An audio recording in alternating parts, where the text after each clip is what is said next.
Humanity has been wondering for thousands of years if we really are the only living species in the universe.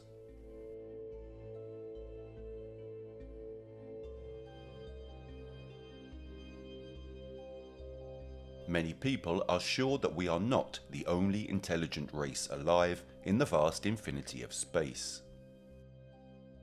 Thanks to the ever-mounting quantity of evidence we have before our eyes, especially in this modern period where communication and observation is advanced, many answers can significantly lead to proving the existence of not only one, but many races and alien species who have lived on the Earth in the past, and probably never stopped living here up until the present day. It seems that we are getting to an increasingly obvious situation. The real question though, will we ever know it one day? Those who know everything, when will they understand that the population is ready to face the truth? From sightings of unidentified flying objects to reports of close encounters of the third kind, reports of alien sightings are increasing in number every day around the world. While some people believe that aliens are here to study us and help us evolve, others fear they are here for less noble purposes. There are of course theories suggesting that the government knows a lot more about the UFO and alien phenomenon than they are telling us. Around the 1950s, scientists had many hypotheses about extraterrestrial life, but they didn't have mathematical formulas to define these analyses. Until the astronomer Frank Drake had a great idea. He thought that since science is exact and doesn't lie, then why not quantify the odds of finding life in the universe? Drake wrote a simple equation to try to calculate the existing civilizations in our galaxy capable of sending signals that we could still pick up today. The entire Drake equation contains 7 variables. The formula starts from the total number of stars in our galaxy. It takes into consideration how many of those stars have planets, and how many of those planets can support life. How many of them have intelligent life, and above all, how many evolved life forms are able to send signals through space. An initial calculation showed that there could be as many as 10,000 planets in our galaxy, ours alone, with conditions suitable to host intelligent life forms. This immediately poses a problem. If there really are 10,000 of them, then where are they? On such a large scale, how is it possible that we, the inhabitants of the Earth, have never seen anything?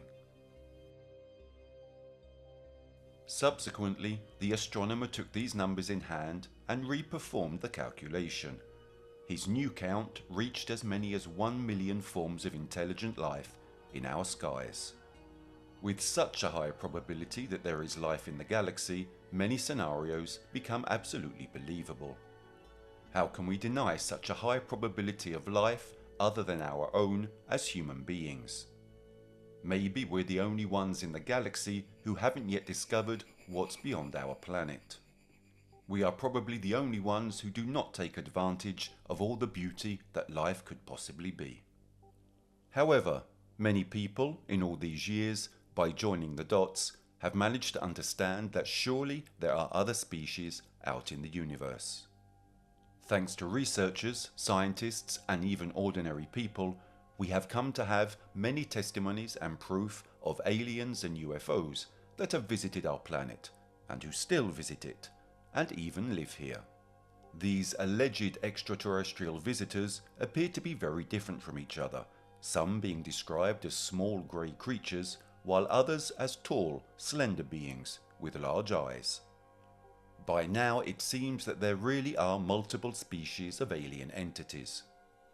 Just thinking about the diversity that exists among us human beings, such as different skin colours, different facial features in different cultures, or even just the fact that we are not the only living beings on Earth, one can think that in a place as huge as the universe, there is an infinite diversity of worlds, with an infinite diversity of species that are living their lives in our own time.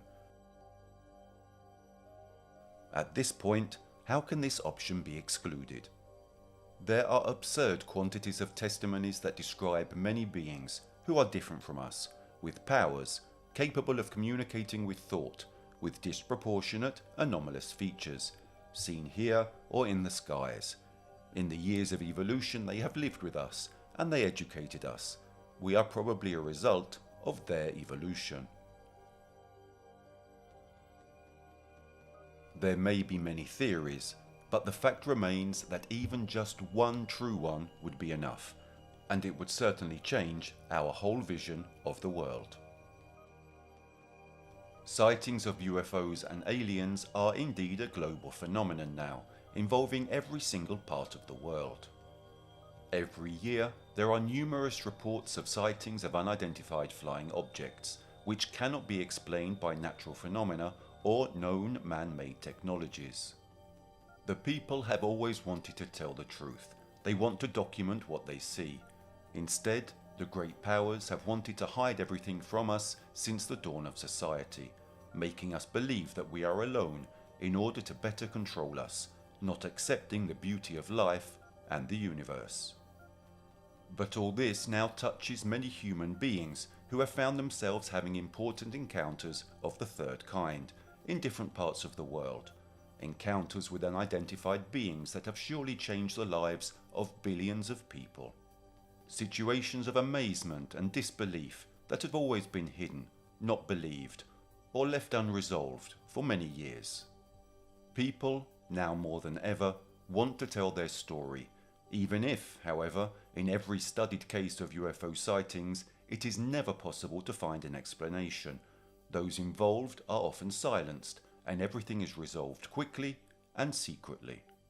Considering the multiple testimonies not only of unidentified objects in the skies, but also of anomalous encounters of the third kind, there are some that are more documented and famous than others.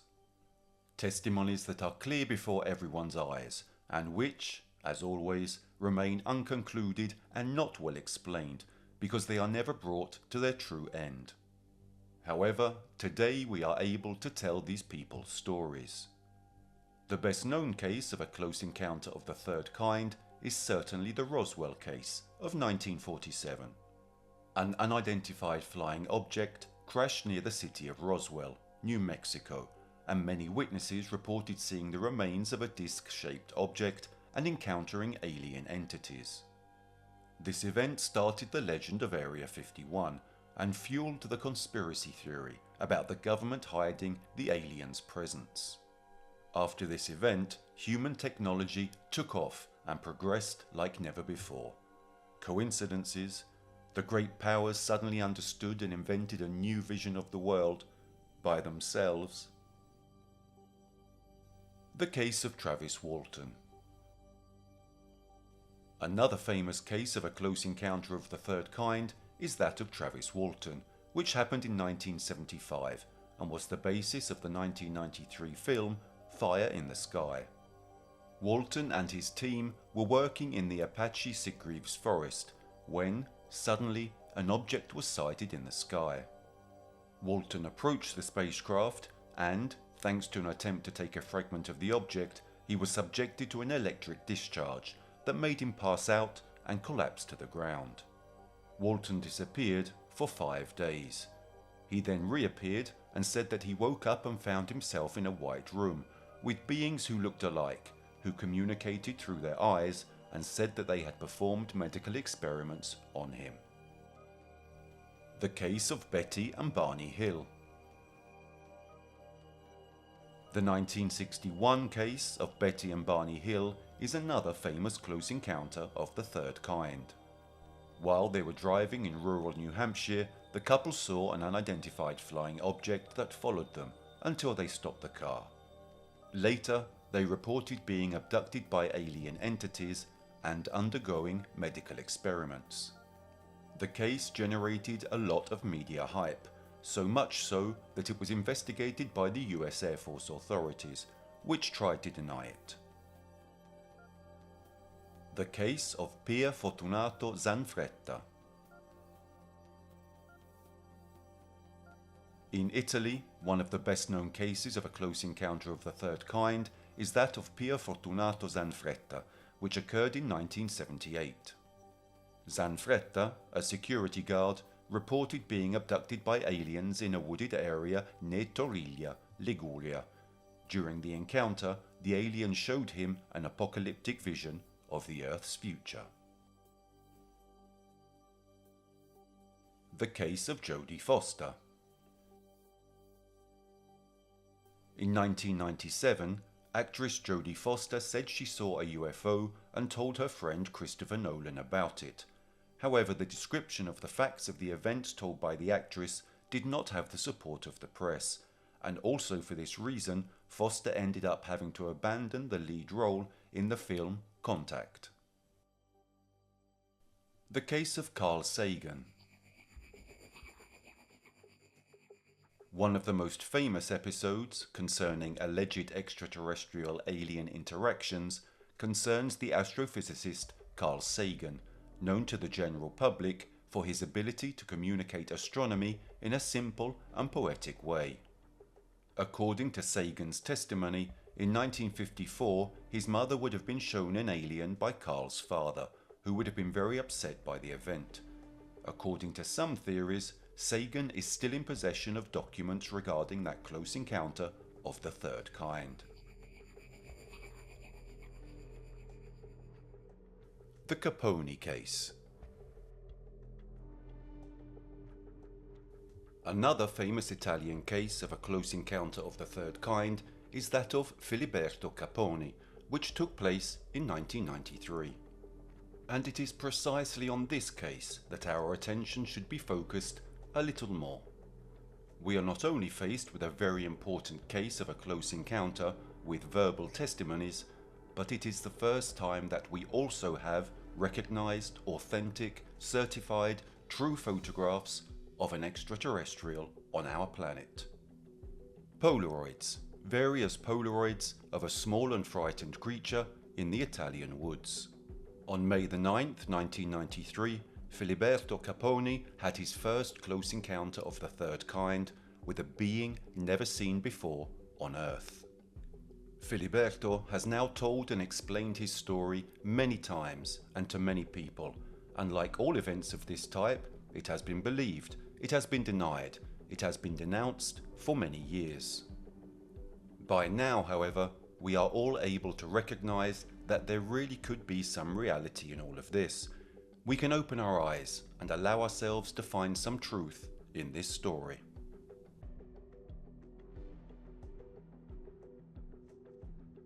Filiberto Caponi lived in a small town in the Sibillini Mountains.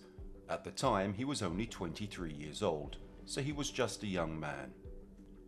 He says that that day he was returning from an evening with friends, a quiet evening like any other. He points out that he had consumed absolutely no alcohol or other substances and was therefore completely sober. Filiberto continues, saying that he was taking the road that would have led him to park his car in the garage. In all of this, he had his radio on at a fairly high volume, yet at that moment he managed to hear what seemed like a voice, a very high and particular sound, a scream that came from outside the car. Living in the countryside, he points out that he is able to recognize many types of animals by their cries, but that in this case he hadn't really been able to figure out what living animal would make that cry. He describes it as a very guttural sound. It reminded him of a large cicada, as if everything was amplified by a large microphone. Doubts immediately besieged him, precisely because it was a different sound from all the others. Then Filiberto decided to lower the volume of his stereo to hear better, and he heard a sharp and strong shrill, alternating with smaller verses, very similar to a lament. After parking the car in the garage, he got out and says the sound was getting louder and it seemed to be getting closer to him.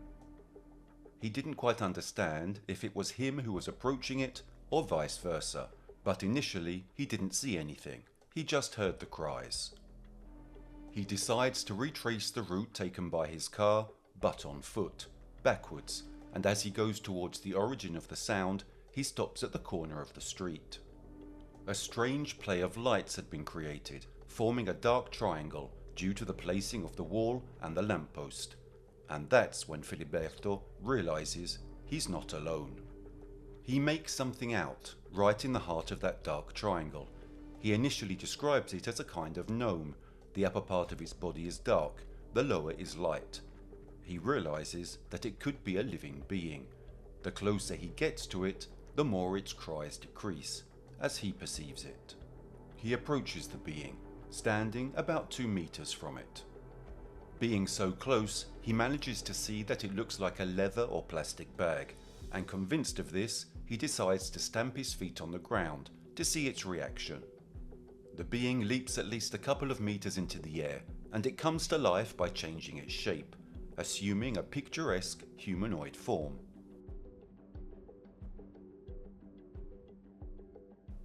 Filiberto describes it as having small hanging arms and longer legs than it should have had. It wore torn bandages and dirty white rags. Around its body, it had a kind of bag that inflated and deflated, a speckled head with no ears and no other features. It recomposed itself in a bizarre way. It seemed to have no joints. Then it started running down the middle of the road. It then slammed into a stone wall, and climbing over it, it ran away. Filiberto's first reaction was shock. He couldn't believe what he had just seen. He decides to go back to the garage, and after a few moments of panic, he heads home, unable to hide his shock from his parents. Somehow, the boy tries to explain the situation to his family, describing the being as a kind of gnome. His mother and grandmother hardly seem to want to listen to his words, and his father, distrustful, decides to go with his son to the scene of the incident, to see the situation with his own eyes. In fact, there on the ground, his father finds a piece of white fabric, slightly dirty, with pink reddish stains. They decide to go home and hide the evidence under the washing machine in the house, to avoid anomalous contacts.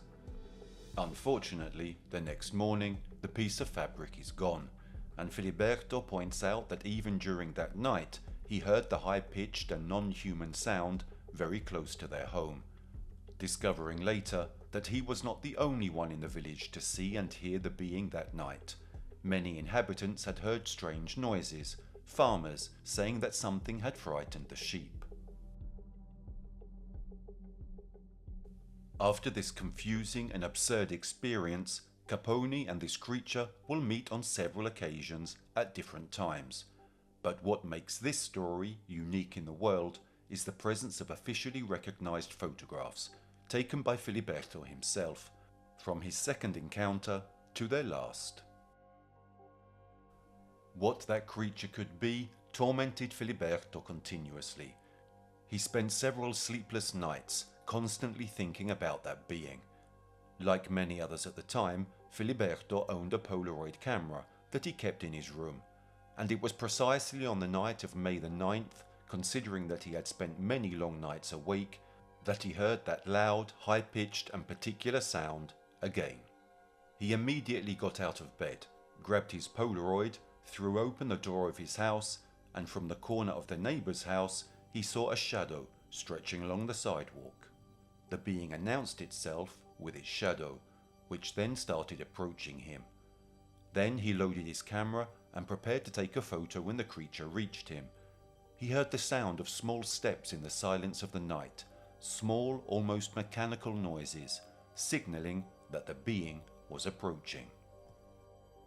Suddenly, a small, forward-leaning figure appeared, walking along the road that passed right in front of Filiberto's house.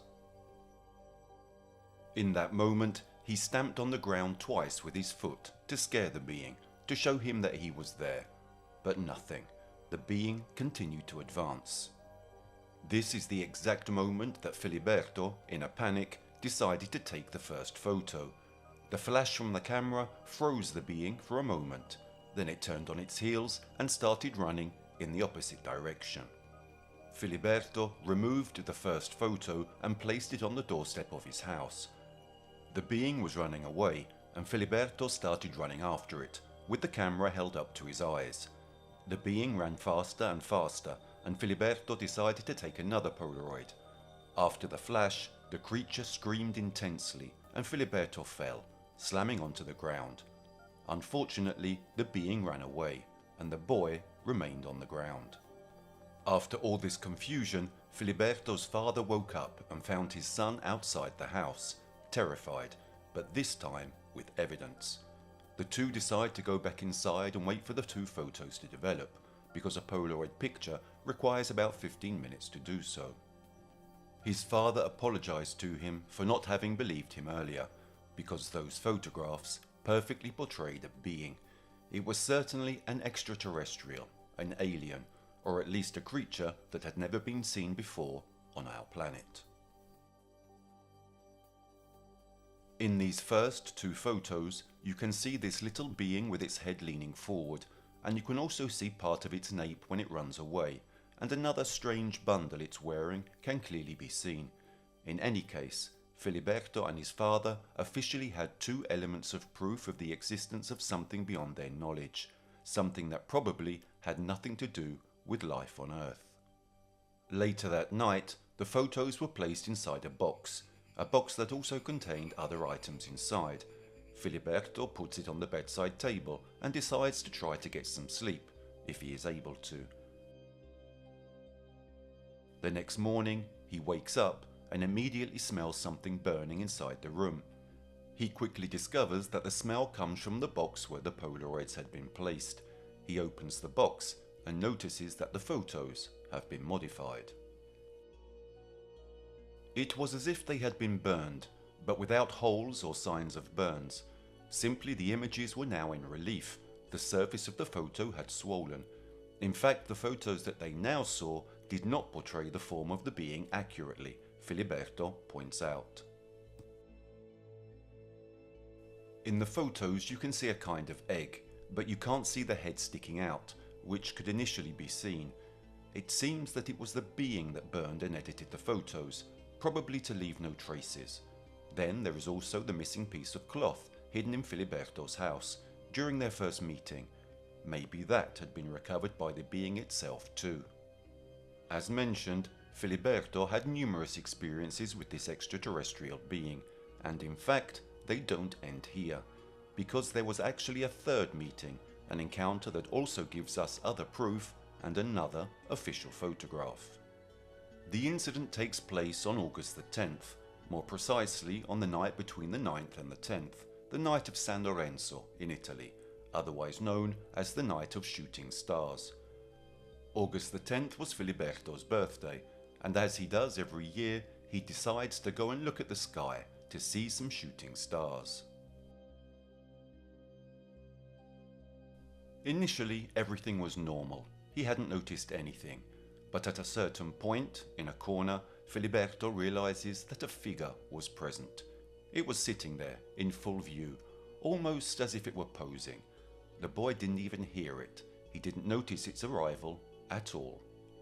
Filiberto was immediately petrified. He didn't know what to do. He describes it having the face of a tortoise, as if it were a large turtle. He says it had dark eyeballs, and initially he didn't understand if it was a skull, if the eye sockets were hollow. Then, looking better, he saw that it was a single eye, because there was a reflection of light inside it. In fact, Filiberto specifies that this being was attracted by street lamps, or any source of light. The alien seemed to be interested in something else, not in Filiberto as a person. It didn't care much about him. It was as if Filiberto were part of the landscape. Filiberto says that it didn't look at all like a sentient being with whom one could interact, but that it looked more like a kind of machine, a robot. After a few moments of panic, however, Filiberto returns to the house, grabs his Polaroid camera, looks out of the window to check if the being is still there, goes downstairs, and extraordinarily manages to take the third Polaroid photo of the being. As had already happened, the being begins to inflate. That sort of bundle it is wearing inflates too. It arches its back in an absolutely abnormal way, and then runs off. Filiberto specifies that in the photo it looks like a large being, but in reality it was about 30 to 40 centimeters tall. The boy decides not to put the third photo inside any box, but to sleep next to it, keeping it on his pillow. He even decides to wake up every 5 minutes to see if it burns, and in fact, the next morning the photo is intact. He was only 23 at the time and initially didn't know who to turn to. Searching and asking around, he decided to get in touch with the CNR, the National Research Centre. He contacted them with a letter and a phone call. They wanted him to send the material, but Filiberto decided to invite the CNR to his home so as to be sure that the material was not used in different ways. The CNR promised that they would visit him, but then no one ever showed up at Filiberto's door. In the meantime, however, it must also be specified that Filiberto was not the only one who tried to report these events, because several articles came out in the area where they announced that other people had also seen a strange little humanoid being who jumped and swelled and who went around the city or nearby military areas. In the following days, a news troupe arrived in the town to interview the various inhabitants about the appearance of this gnome that several had met. Filiberto, a few days later, given the various false rumours and the various nonsense articles that were being written, decided to tell his truth. He decided to tell his story and show the photographic evidence that he himself had taken. One photographer in particular was so amazed by this story that she decided to make the truth public. In fact, she published a real article on the incident, together with the photographs depicting the extraterrestrial. While the news spread and gained more and more attention, the surprises for Filiberto didn't end there. In fact, the boy, right at that time, was starting to build a small laboratory under his home. During the evening, he did some cleaning and was reorganizing the space. He decides to go out to throw away the garbage, and it is right there, in that moment, that Filiberto Caponi had his fourth encounter with the extraterrestrial being. He sees it, the alien was there, but this time, according to the boy's description, the being was different. It looked more emaciated, like it was completely burned. It was of a brighter reddish colour, but always tending towards brown. It no longer had anything on. It was completely naked. It no longer had the white bandages it was wearing, not even the bundle that inflated and deflated attached to its body. Another difference from the other being was that it had small white tubes coming out of its chest, very close to each other. Filiberto, in that encounter, was very shocked, precisely because the being seemed to have taken on another form. Similar to the other encounters, the boy realizes that the alien remained still, motionless. It was just staring at the lamppost, therefore a source of light, as if it didn't even notice Filiberto.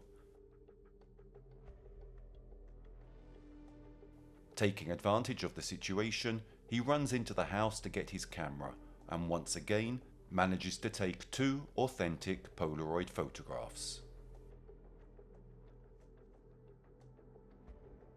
After these shots, the being starts moving, assumes its usual position, leaning the nape of its head on the hump on its back, crouches and, frightened, runs away. Filiberto in turn recounts that he also ran into the house, frightened, immediately showing the photographs to his family, which, however, caused terror in the quiet life of his mother and grandmother more and more. Meanwhile, the news spread more every day, and in the village there was often talk about what the creature might or might not be, because Filiberto wasn't the only one to have seen it. The article became very famous, and Filiberto had with him more and more photographs and more evidence. His gathering of proof is interrupted only after the last, but not least, extraterrestrial appearance that Filiberto Caponi experienced. We are in the month of October, exactly towards the end of the month. This event is described by Caponi as the most magical of all his encounters. He begins by saying that in that period he often stayed with his grandmother because she needed care, and therefore he also found himself sleeping in her room during the night in case of an emergency. Before going to sleep, Filiberto always went round the house to check if everything was closed. But one evening in particular, he noticed that the window was slightly open, and when he started to close it, he saw an anomalous appearance outside.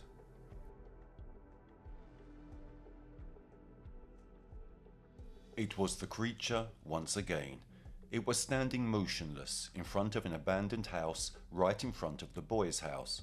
Filiberto explains that this time it was different once again from the other times. The alien was fully upright.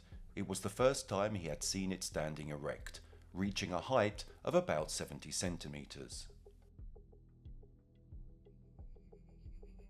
In a panic, the boy decides to wake up his grandmother to make her understand that the creature really existed and to show her that it wasn't something evil, but simply different.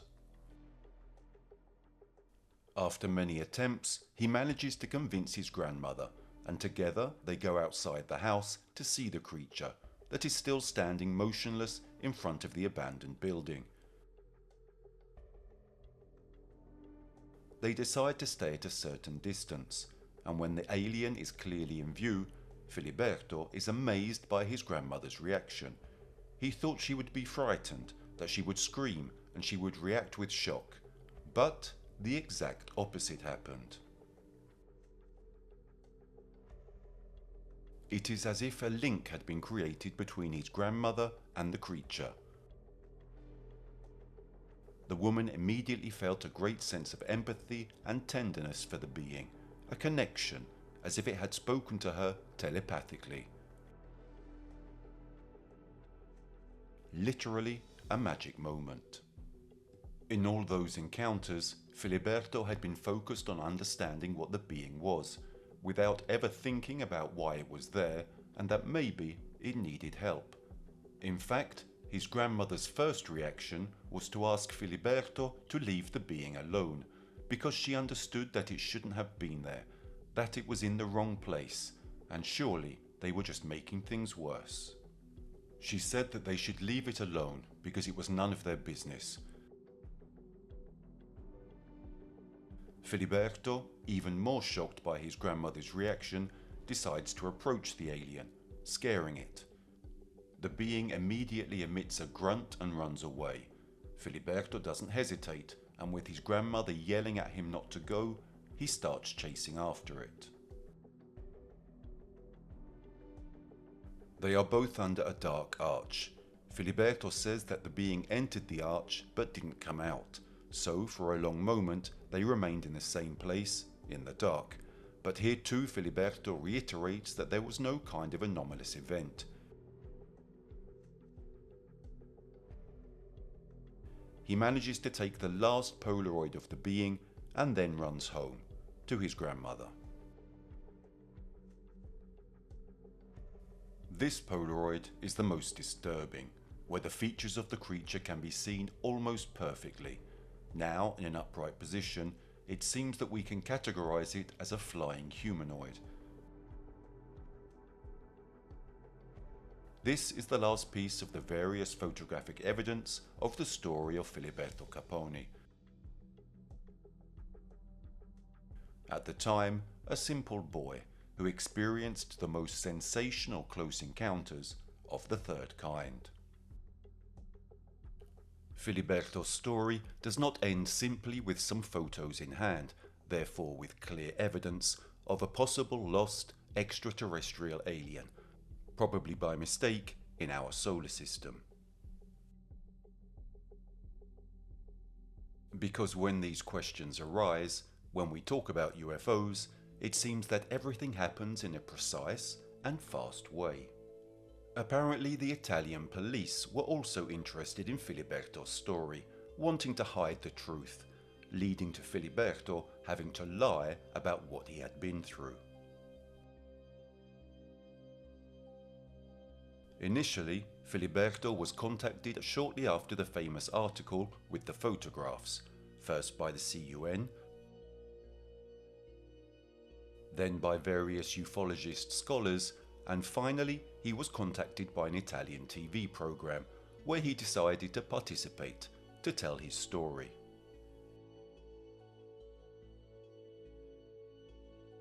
And this is where the serious trouble with the police began.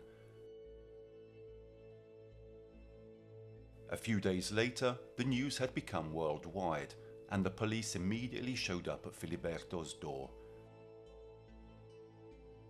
Storming in, they decided to seize everything from him. First of all, the photographs. He was immediately sent to trial, something that in a nation like Italy is very unusual, because usually waiting times when it comes to legal issues are much longer. But for Filiberto, a 23-year-old boy, they decided to act immediately.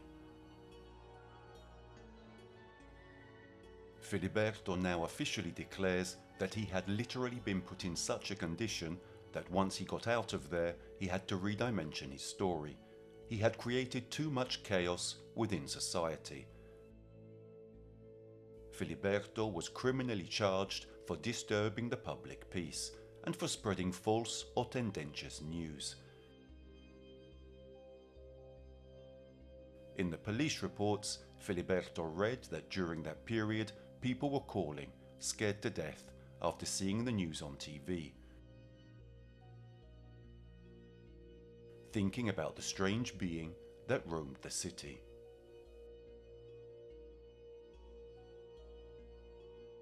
Reiterating the aspect of the speed with which this case was dealt with by the police, Filiberto never even went to court. A judge shortly afterwards decided to exonerate him, obviously with some restrictions. Caponi recounts that just as he was leaving the police station, they stopped him and threatened him by subtly telling him that it was better that he stayed out of this case, because it was neither his nor their job to stick their noses into these affairs, reiterating the fact that the important thing was to keep people calm.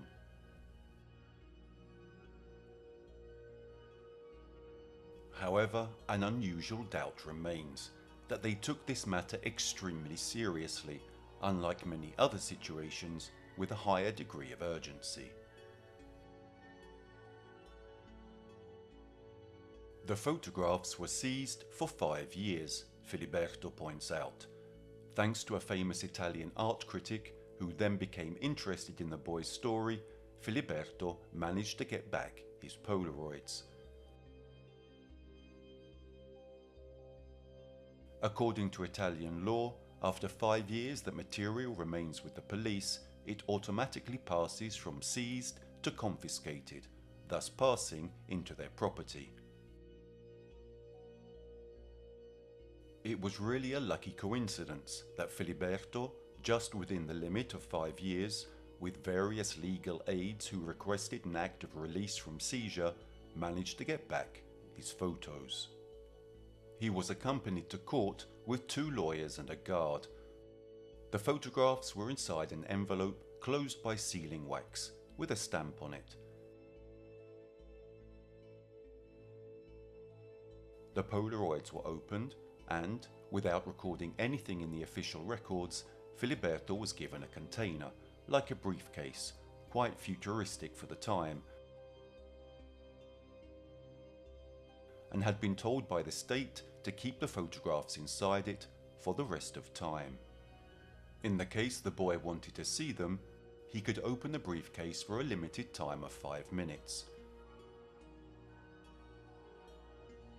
He specifies that it was orange in colour, and he had actually been told that it was a product not yet on the market.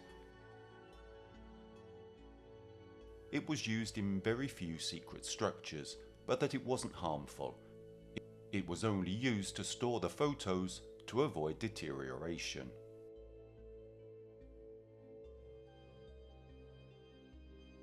After a few years, however, Filiberto met a radiologist in a hospital who was carrying a briefcase, orange, square, not rectangular like his, but very similar.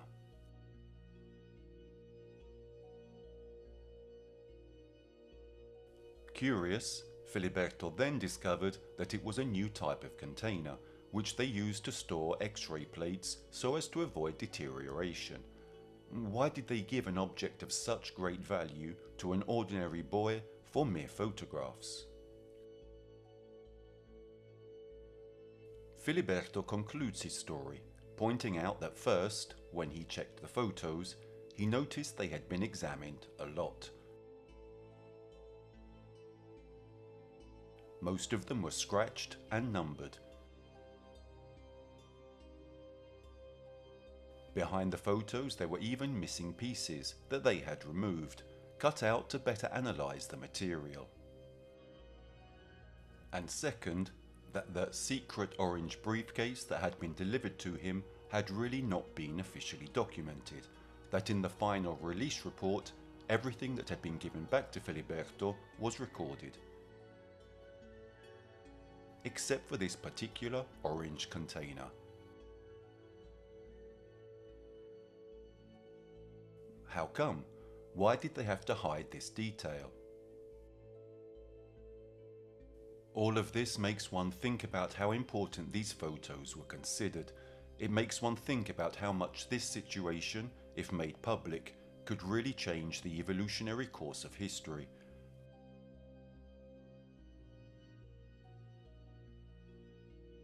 There are too many strange actions made by governments that are increasingly coming to the surface. Why hide such an intelligent evolution?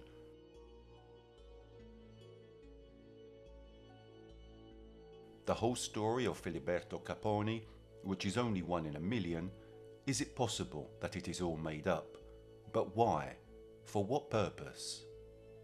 That encounter remains the last of Filiberto's encounters of the third kind.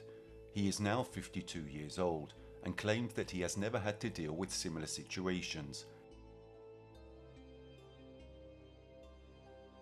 Even though his life has certainly changed since those days, he decided to believe what he had been through and decided to make the truth public, somehow fighting, together with ufologists and scholars, to inform the world about this possible life form that isn't human.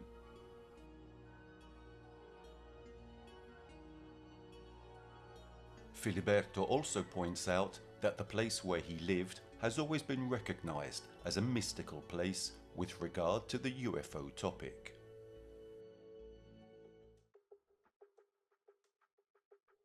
Many ufologists study that territory, and many testimonies tell stories of sightings. And there were other photographs taken by 5 firefighters who at that time were on a helicopter mission. They saw and photographed this being in the same period as Filiberto's encounters.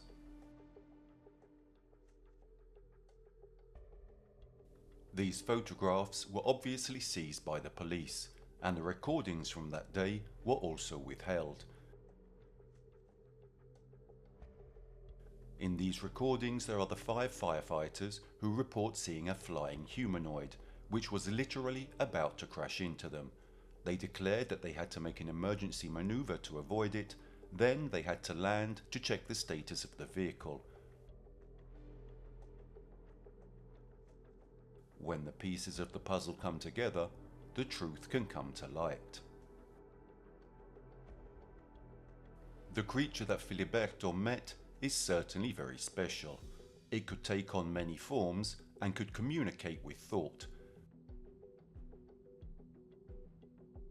We are in 2023, and in all these years, after much research and testimony, there are theories that explain in detail how many alien species exist, how many alien species have always been in contact with human beings, and that they still live here on the Earth.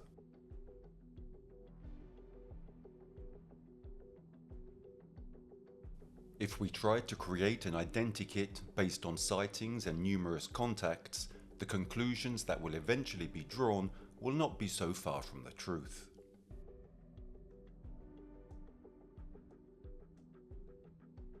Let's start from a very general classification based on the first visual impact, a classification that we could define as more aesthetic than scientific in nature.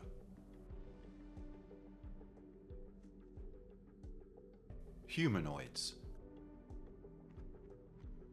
Though they have a very human-like appearance, instinctively none of those who have had the opportunity to see them thought they were actual human beings. Small, not greys. The testimonies described them with green skin and sometimes covered with hair. Animal creatures.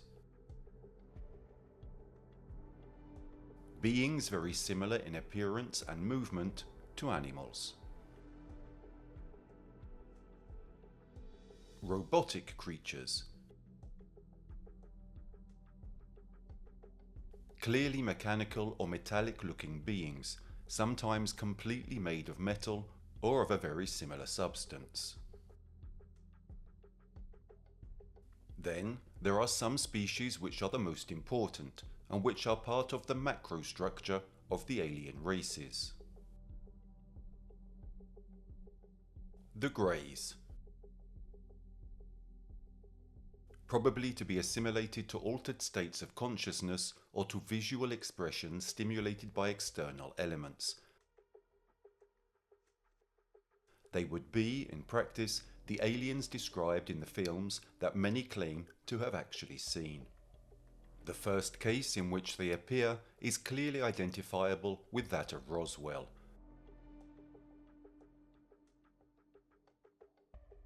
There are many witnesses, both civilians and ex-military, who claim to have seen the bodies of some aliens with grey skin and who were about 1 meter 20 tall, in July 1947. While indicating a very specific alien race with the term Greys, many substantial differences are noted within them.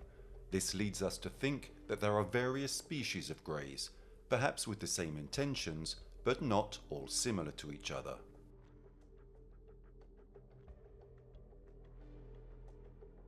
Classic Greys.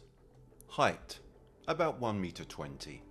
Skin, light grey in colour, very smooth to the touch. In some cases wrinkled or full of swellings. Musculature, thin, dry, the muscles seem limp, without any tone, sometimes so reduced as to seem even adherent to the bones. Hair, completely absent.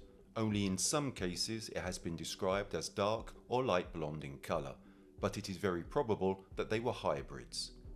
Hands, they have the characteristic of having 4 fingers. Eyes, often described as covered by large, dark and soft lenses. Removing these particular lenses, the eyes are actually very large and inclined. The pupils take on a blue or brown colour. From their skin, in some cases the loss of a liquid almost similar to our sweat has been described, but with a more acidic smell. It is probably a method to expel toxins, and this would justify the bad smell. The structure of the brain. A skull much more developed than any other known would allow these beings to compensate for the evident lack of muscular strength, by contrasting it with a remarkable psychic and telekinetic ability.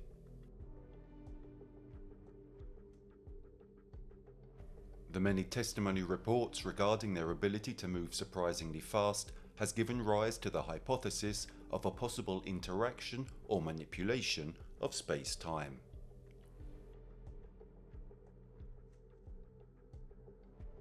The Nordics.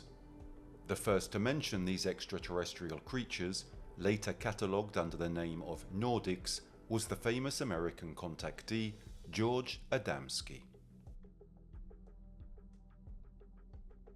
In his books, he describes them with blonde hair, often long, and blue eyes. Their height is estimated to be around 1 meter and 75 centimeters. Still, according to Adamski, some of them would have already been living on Earth for some time, under a terrestrial identity.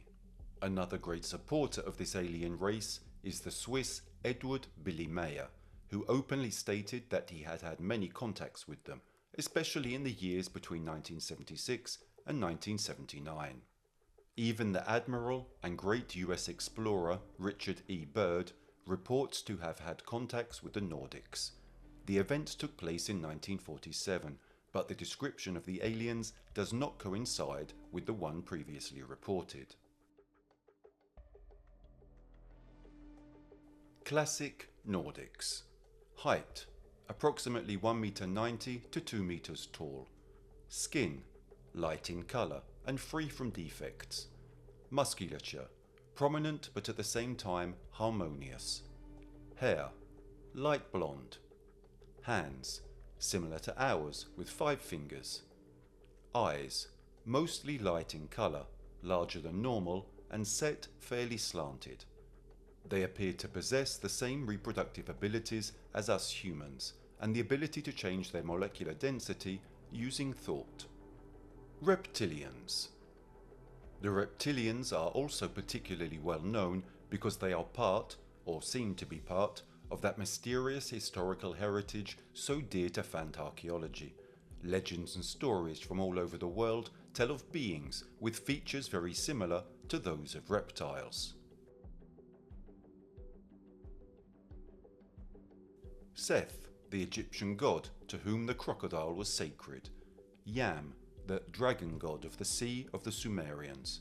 Quetzalcoatl, the feathered serpent of the Aztecs.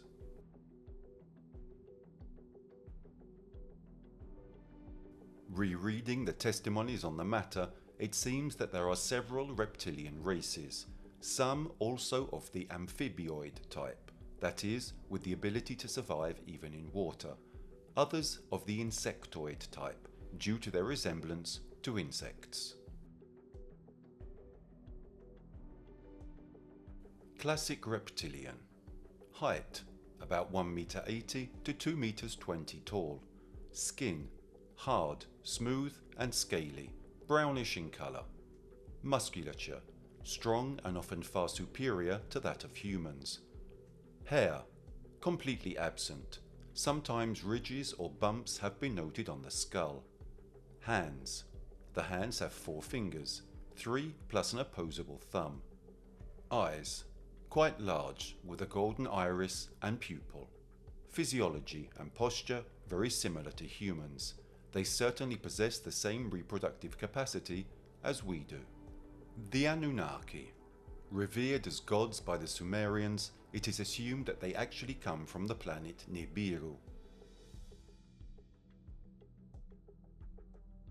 During the last close passage of their planet with the Earth, a mission led by Enki was sent, and which took place mainly in the valley of the Nile and in Mesopotamia, favouring a rapid social and technological development of the pre-existing civilizations. It is therefore a fundamentally benevolent civilization, which, however, did not hesitate to exploit the mineral resources of our planet. It is possible to deduce the appearance of the Anunnaki from numerous archaeological finds. The Blues. They come from a portion of space between Cassiopeia and Andromeda.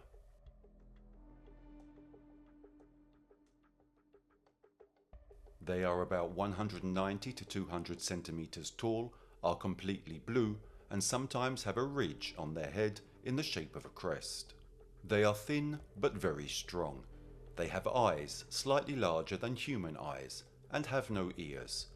These aliens have been seen by important contactees such as Martinovich and Collier.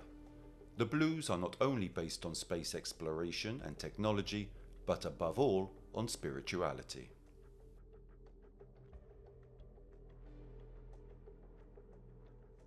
The Dargos. They are very tall, about 3 meters, and have a completely different appearance from the other aliens. They have spikes on the sides of their head, They are scaly and greenish in colour, with yellow and triangular shaped eyes and with scales instead of hands.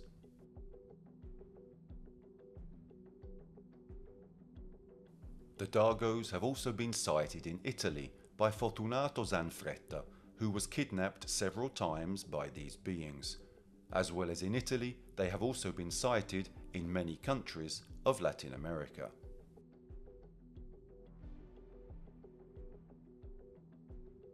In conclusion, the documentary you have just seen has taken us on a fascinating journey into the world of UFOs and the different extraterrestrial races said to live on Earth and in the universe. Over the course of the narrative, we've been exposed to a wealth of eyewitness accounts, sightings, and alleged encounters with creatures from distant worlds. There are numerous elements that suggest that our species is not the only one to inhabit the universe. The vastness of space, with billions of galaxies and stars, offers endless possibilities for the development of life. We explored testimonies from people of different cultural and social backgrounds, all united by the experience of sightings or close encounters with extraterrestrial creatures. This convergence of experiences, while it cannot be taken as definitive proof, suggests that there may be more to the subject than what is officially recognized. Additionally, the documentary looked at descriptions of several extraterrestrial races that may be living among us, or who periodically visit the Earth. We learned about the Greys, with their peculiar physiognomy and their involvement in so-called abductions. Testimonies from contactees and abductees have provided interesting details about the interactions between these creatures and humanity. Similarly, we explored theories surrounding Nordic aliens, who are described as tall, blonde humanoid beings with a strong interest in our evolutionary development. In addition to these specific races, there have also been mentions of other extraterrestrial entities, such as the reptilians, which according to some theories may be living among us in human form. These speculations have fueled passionate debates. There are still many unanswered questions that require further research and objective investigation to come to a clearer understanding of the matter, even though we are now aware of so many facts that have happened in all these endless years of history. However, what this documentary has tried to convey is the idea that the universe could be a place full of life, with other species that could be very different from us.